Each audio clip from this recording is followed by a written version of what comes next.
থেকে আর ঘুমানোর সময় আমাদের নেই।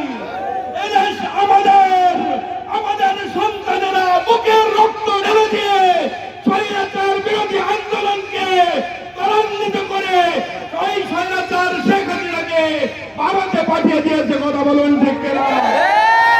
আল্লামা দেলোয়ার হোসেন সাঈদী শহীদ বলেছিলেন, 14 কোটি জনগণের দাওয়া দিবে, মমবাড়ি দিল্লি গিয়ে বলবে। আজকে তারা পড়েছে কিনা? আজকে তারা পড়েছে কিনা? সুতরাং সময় নাই। এই তৌহিদি জনতার পক্ষে আপনাদের আসতে হবে। এই তৌহিদি জনতা ছাড়া এদেশের মুক্তি দেওয়ার মতো কোন সংগঠন বাংলাদেশে জীবিত নয়।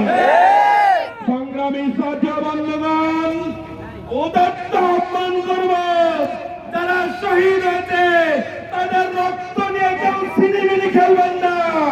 সবাই পেয়েছেন বলেই যেখানে যা ইচ্ছা তাই করবেন, এটা শহীদের রক্ত মেনে নেবে না। কথা বলুন ঠিক কিনা?